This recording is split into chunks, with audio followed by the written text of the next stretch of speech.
فرمایا کہ اگر نماز انسان خشوع و خضوع کے ساتھ پڑھنا چاہے لیکن تھکن بہت زیادہ ہے تو کیا کرے؟ کیا نفس کو مغلوب کرتے ہوئے نماز میں مشغول ہو جائے اور یا خشوع و خضوع کو پیش نظر رکھتے ہوئے پہلے سو جائے، تھکن دور کرے اور پھر نماز میں شریک ہو؟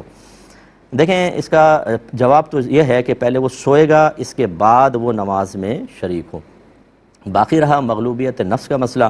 یہ بھی شیطان کی بہت بڑی چال ہوتی ہے کہ انسان 50 زندگی کے معاملات میں نفس کی اطاعت کر رہا ہوتا ہے، وہاں مغلوبیت نفس کا بالکل خیال نہیں آتا،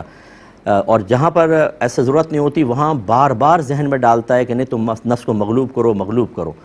وجہ اس کی یہ ہے کہ اللہ تعالیٰ اس کے رسول کو نماز میں خشوع و خضوع انتہائی مطلوب ہے۔ خشوع و خضوع کا مطلب یہ قلبی کیفیات ہیں کہ دل میں اللہ کا خوف حاضر کر کے امور آخرت کی طرف کامل طور پہ متوجہ ہو کر دنیاوی خیالات سے اپنے آپ کو پاک و صاف رکھ کر نماز کو ادا کرنا، یہ خشوع و خضوع کہلاتا ہے، اور اس طرح کے دھیان بالکل کہیں نہ بٹے۔ تو اب وہ شیطان مغلوبیت نفس کے پردے میں وہ کہتا ہے کہ تم نفس کو مغلوب کرو اور پڑھو، اور خشوع و خضوع رہے گا نہیں نماز میں، کبھی جھونکے کھائے گا آدمی اور بیزاریت اور ایک کوفت کسی کیفیت طاری ہوگی اور اس سے نماز کا ثواب بہت ہی کم ہو جائے گا۔ مغلوبیت نفس ایسے معاملات میں نہیں ہوتی، بلکہ اس معاملے میں ہوگا کہ آپ آرام سے سوئیں اور سونے کے بعد پھر وضو کر کے نماز پڑھیں۔ بعض اوقات ایسا ہوتا ہے، ہماری بہنیں خاص طور پہ اس میں میری تائید کریں گی کہ تھک گئی ہیں کام سے، باوضو بھی ہیں، تو کیا یہ اگر سوچیں کہ تھوڑا سو کر پھر اٹھ کے وضو کر لیں تو اندر سے کوف سی پیدا ہوتی ہے، اور پھر سو جاؤں پھر اٹھ کے وضو کروں پھر کروں، جلدی سے پڑھ لو۔